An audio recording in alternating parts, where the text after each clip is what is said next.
আসসালামু আলাইকুম এভরিওয়ান, আশা করি সকলে ভালো আছেন। তো সারা দেশের মতো আমাদের কলাপাড়াতেও শুরু হয়ে গেছে বাণিজ্য মেলা। তো আজকে বাণিজ্য মেলায় গিয়েছি এবং যা করেছি সব কিছু এ টু জেড ভিডিও রেকর্ডে নিয়েছি আপনাদের জন্য। আজকের ভিডিওতে থাকবে বাণিজ্য মেলার এ টু জেড। আমি এখানে প্রত্যেকটা দোকানে ভিজিট করেছি এবং সম্পূর্ণ ভিডিও করেছি।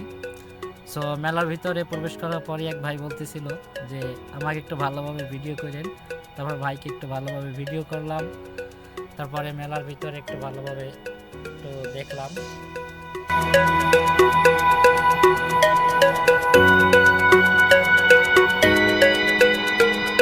তারপরে পাশে একটা দোকানে গেলাম, সেখানে বাচ্চাদের জামা কাপড় ছিল।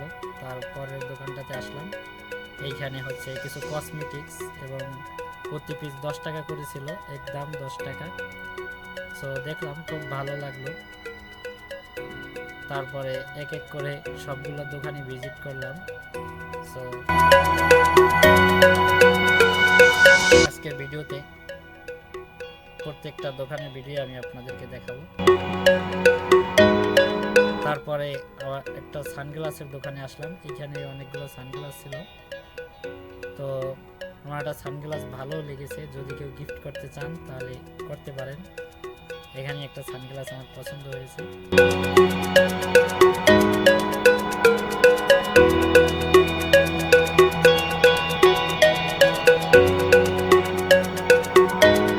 তারপরে আসলাম স্টিলের আপনার যে হাঁড়ি পাতিলের দোকান, সেই দোকানে। এখানে এসে একটু ভিডিও করলাম।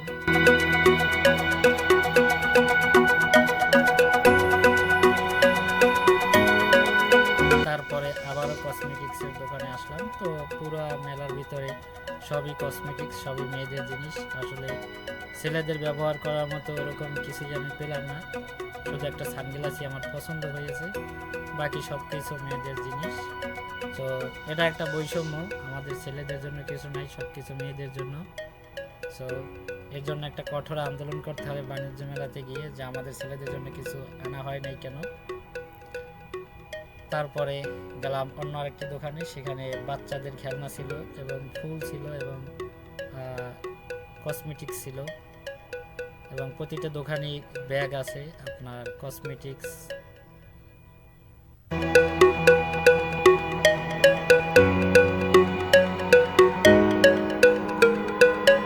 তারপরে আরেকটা দোকানে গেলাম, এই জায়গায় হচ্ছে এইখানে 2-3টে দোকান আমি খুব ভালো লেগেছে আমার কাছে, কারণ এই 2-3টে দোকানে আপনার সকল ধরনের কসমেটিক্স আছে।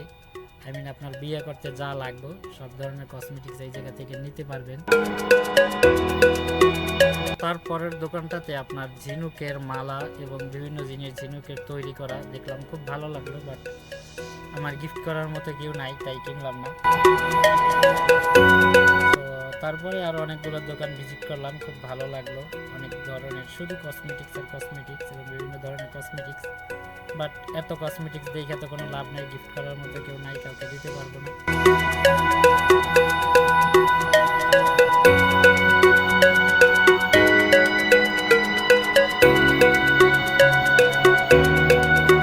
তো ক্যামেরার ভিতরে ভুল করে এক আপু ঢুকে পড়ছে, তো এই জায়গা থেকে আমি একটু ব্লার করে দিতেছি।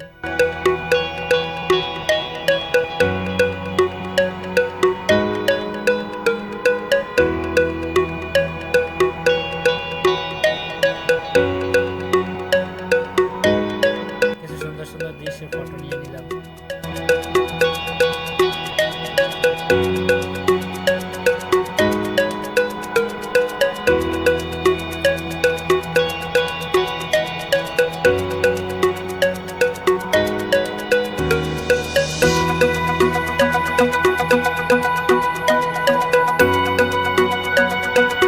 তারপরের দোকানটাতে শুধু বাচ্চাদের খেলনা, সো দেখে খুবই ভালো লাগলো, মনে হচ্ছিল আবার সেই ছোটবেলায় ফিরে যেতে, কিন্তু কোনো উপায় নাই।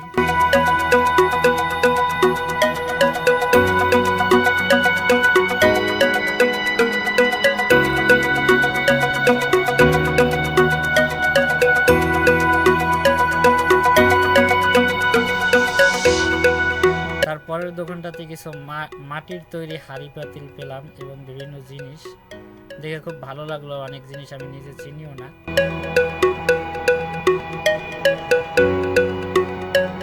তো আমি কিন্তু ফাইনালি ট্রাভেল ব্লগিং শুরু করে দিয়েছি। তো আমার এই ব্লগগুলো দেখতে হলে হয়তো বছরে একটা দুইটা ব্লগ আসতে পারে। তো দেখতে হলে পেজটা ফলো করে দিবেন এবং চ্যানেলটিকেও সাবস্ক্রাইব করে রাখবেন।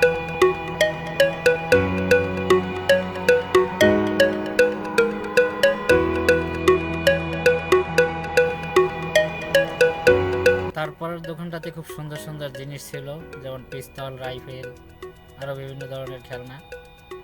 তো ভালোই লাগছিল, মনে চাইছিল একটা পিস্তল কিনতে, কিন্তু এখন তো আর খেলনা পিস্তল দিয়ে খেলার বয়স নাই, এখন তো অরিজিনাল পিস্তল চালানোর ইচ্ছা হয়। তো এইখানেও আমি কিছু ঝিনুকের এবং পাথরের মালা, আরও বিভিন্ন জিনিস পেয়ে গেলাম। এবং তারপরে একটা দোকানে আসি, খুব সুন্দর সুন্দর পুতুল ছিল, ভ্যালেন্টাইন্স ডে গিফট করার মতো।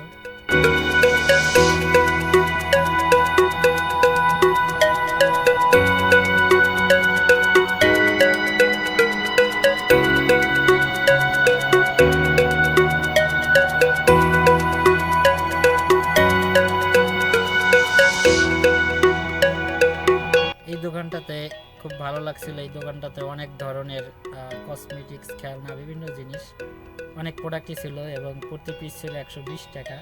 সুন্দর সুন্দর ব্যাগ, তারপরে গলার চেন সুন্দর, হ্যাঁ, আরও অনেক জিনিস ছিল। তো দেখে খুব ভালো লাগছিল, কিন্তু ওই যে কথা, একটাই গিফট করার মানুষ নেই, তাই কিনেও নেই আর কাউকে দিতেও পারিনি। তারপরে আসলাম একটা পুতুলের দোকানে, সেখানে এসেও ভালো লাগছিল, অনেক পুতুল ছিল, বাট এইগুলো আবার কারে গিফট করবো।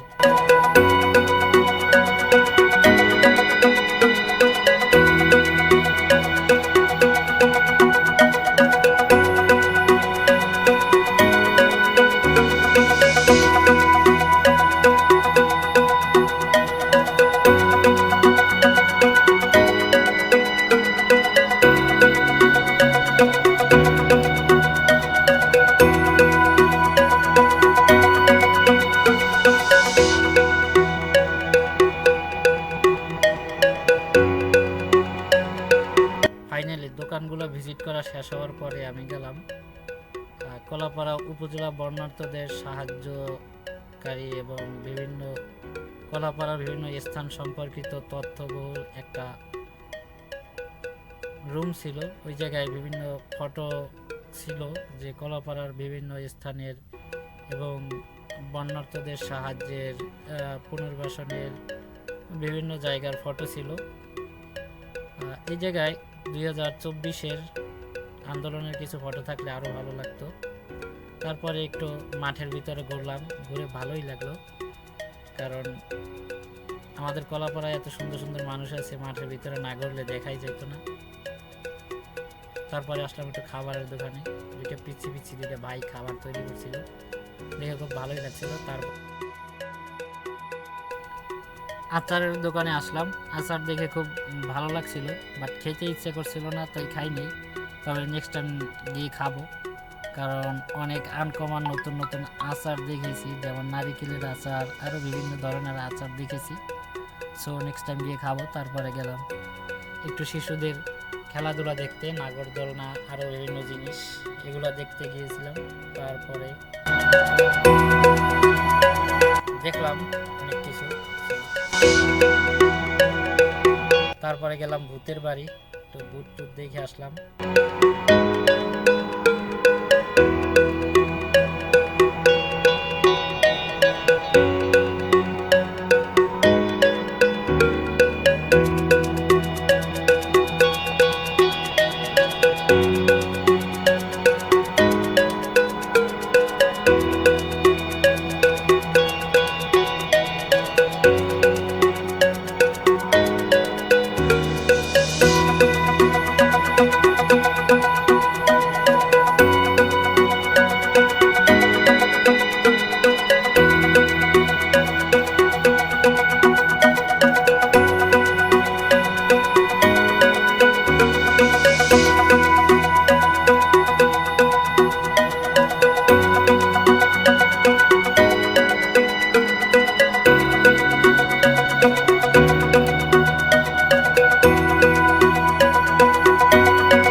ফাইনালি চলে গেলাম কিছু খেতে, ইউথ হাটে চলে গেলাম বন্ধু নাফির স্টোরে।